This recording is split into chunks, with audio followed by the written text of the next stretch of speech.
Welcome to Wisdom on Wheels. Today we'll be getting to know Bishop Sebastian from the Greek Orthodox Archdiocese of America. This is wonderful. It's nice to be with you, gentlemen and ladies. It's not like a speech. We're having a nice organic conversation. We have to greet the people. It's a wonderful day. As you know, the basic principle of the show, just to get to know our hierarchs better. Absolutely.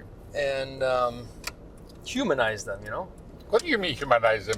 We're not human? I'll tell you what I mean. When you see the bishops a lot of times, you think of them as like princes, you know, untouchable. Prince? Yes, but you don't want that. We want to make sure that people see the human side of... So you're talking about perceptions, actually. You're not talking about humanizing them like they're divine and you're going to make them human, because no. You're talking about the perception that they're divine, but they're not. So if you had the choice of being a police officer, a firefighter, or a paramedic, which one would you choose and why? None. None? Police officer, I don't want to be chasing people. A paramedic, it's a healing profession. But again, it's not a healing, it's a paramedic is, you're going to die, and therefore let me see if I can make a miracle for you to survive. So you're more of a soul guy rather than a body guy. Yeah. Focus on the soul. Yes. You grew up in what's now occupied Cyprus. What was it like to be uprooted like that? What was it like to go back and visit your childhood home now in occupied Cyprus? That was a very traumatic experience for me, because I was newly ordained a deacon in January, and then the invasion occurred in July, August of 1974. And when we left our homes, we left thinking that we were going to go back in a couple of days, and of course we never went back. This invasion, the contemporary invasion of Cyprus, dislocated our people. So there is a democratic shift where they take your land and they make it their own, and they're changing the history, they're changing, it's like they're cutting part of your being, part of your body in half. And that's what happened. It was a very painful situation.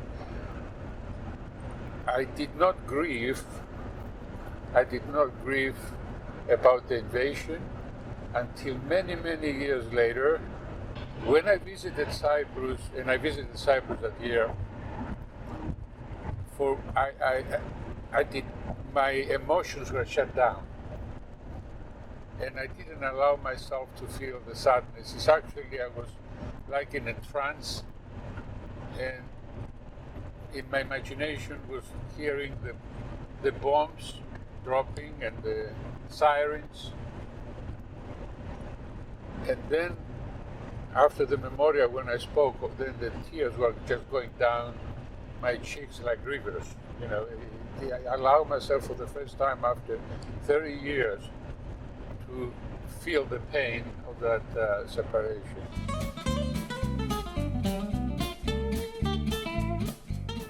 Tell me a little bit about what made you want to be a clergy member. What was your inspiration? Oh, that's a wonderful story.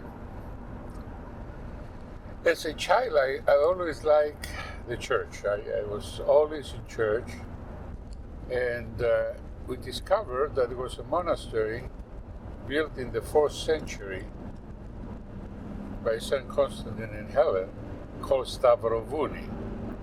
And we wanted to go and make a documentary of the monastery and the life of the monks there. So we went there, and I fell in love with the life of the monks, the spiritual father, and then every opportunity I had during holidays, I would go there, and then eventually I ran away and went to be a novice at the monastery before I finished high school. Wow. So my parents, of course, they were devastated. My teachers, the principal of the school. So they set out to bring me back to the village and finish high school. So my spiritual father consented that I should do that. So I went back, finished high school, and here I am again. I did the same thing again. Wow. So if you weren't a clergy member, what would you have chosen to be? Well, I didn't, living in a village, you don't have the view of the big city and the different careers and all that stuff. So the life of the village to be a farmer, but our parents wanted us to be educated and do something and not live a harsh life like they used to live. So as a passing thought that I had as a child was that I wanted to be maybe a receptionist at the hotel or something like that to deal with people. But interesting. So a hotel receptionist, that's your dream job. If we could have you do anything in the world, it'd be a hotel receptionist. Well, public relations. There's still time. There's still time, Your Grace. Public relations, anything to do with the people.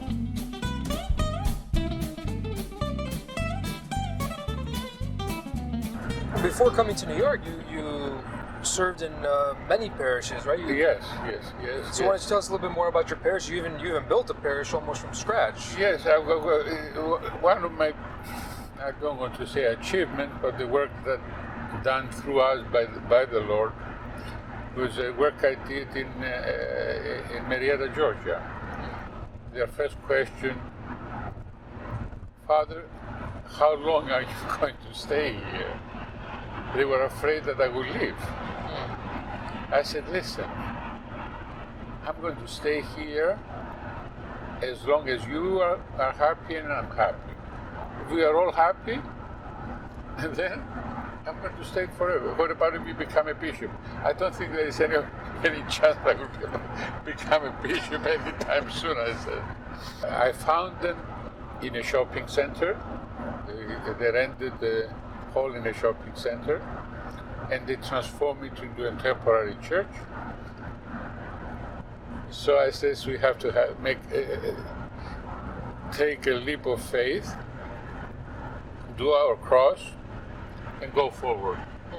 And the beauty of that parish was not only the physical structure, the buildings of the community, but also the makeup of that community, because it was a community with a lot of young people and a lot of children. A lot of children.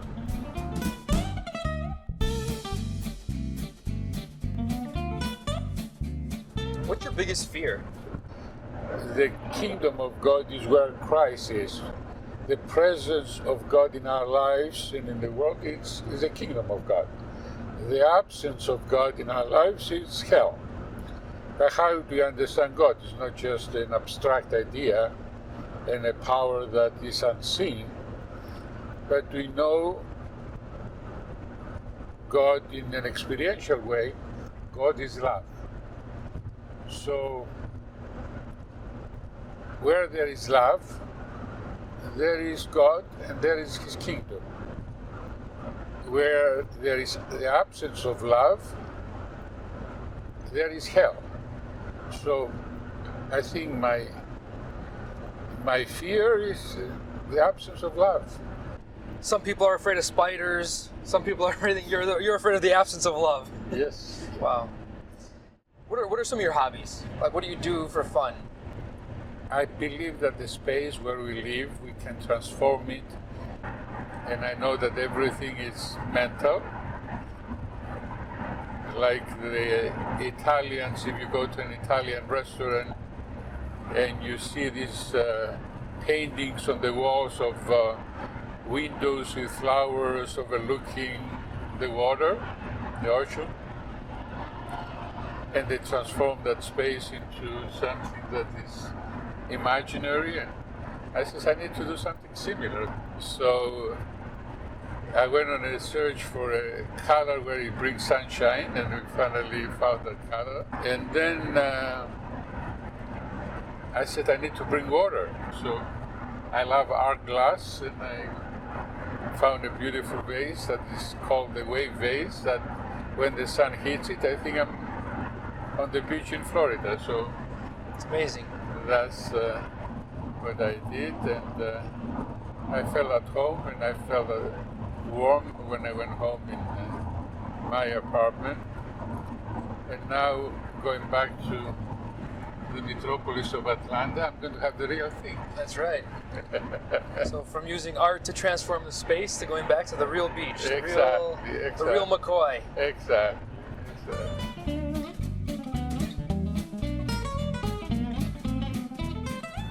How do you feel, having been in New York now 12 years, are you ready for this? You want this? Is it something you're excited about? It was my choice, and it wasn't something that was forced on me. I'm very grateful for the experience I had in New York the last 12 and a half years, because it gave me the opportunity to experience the work that is done by our archdiocese on the national level, and also the work that I was privileged to do with the National Philoptochos. And I'm very grateful for that, and especially for the opportunity of feeding the homeless next to Madison Square Garden once a month, and to be able to converse and to speak to homeless people, something that I have not done before. So for me, that was a very transformative experience, transfiguring experience, I may say, that now I see the homeless in a different light than I used to do before. Before you have a stereotype of and prejudices of the homeless, and now you see them as human beings like you and me, and with their struggles and the difficulties that they have and so forth. But I miss the pastoral aspect of ministry. And for that, although I had a limited experience for pastoral work in New York, my major time was given to administration, office work. And I miss the contact with the people. Non più tra I farfalloni amoroso, notte giorno di torno girando. I've had the pleasure of tasting your cuisine many, many times. I don't think a lot of people know that you're quite the chef. What inspired you to start cooking, and what's your favorite dish to prepare? The whole cooking experience started, of course, because after I left home at 18 years old and went to the university in Athens, it was necessary for me to learn to cook some basic dishes, because it was very expensive to go and eat out. So there were some basic things, doing eggs, boiling beans, and so forth. And I would call my mother, and she would explain to me how to cook the different things. And then slowly, I began to experiment with some dishes, borrow some dishes from different countries that I visited, and to the point that a couple of years ago, I competed against an Iron chef from TV, Mr. Michael Psilakis, and I had him running for his life. I hope Mr. Psilakis is not listening to this. And we allowed him to win. You allowed him to win? Because he was the Iron chef, and it would have been very bad for him to lose to a bishop. I also used my cooking as a form of caring for the people around me.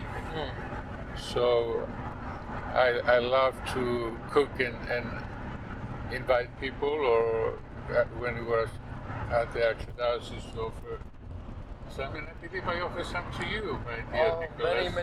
Many times, Your Grace.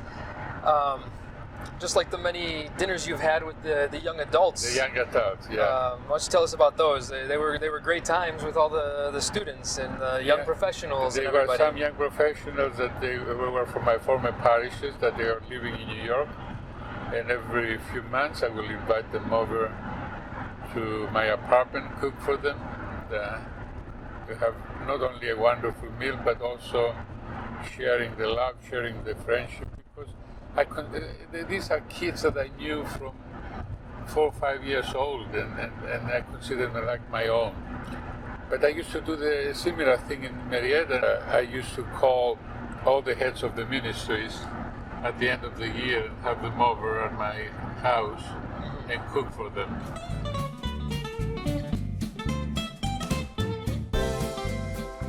The Ladies Philoptochos Society was hoping this might take a melodic turn. What's your favorite hymn? Can you chant us your favorite hymn? My favorite hymn, actually, as a child, in high school, was riding the bicycle to go to my friend's house, which was another village next to mine. But I used to sing it as I was riding the bicycle. Εφρένεσο τα ουράνια, γαλλίασο τα επίγεια, ότι επίσεν κράτος εμβραχίωνη αυτού ο Κύριος, επάτησε τον θανάτο, πρωτότοκος των νεκρών εγένετο, εκκυλίας άδει, ερίσατο ημάς και παρέσχε το κόσμο το μέγα έλεο.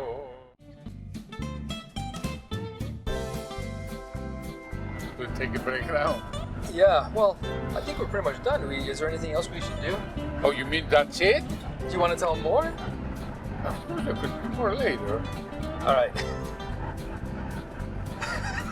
When we're ready, we'll do action.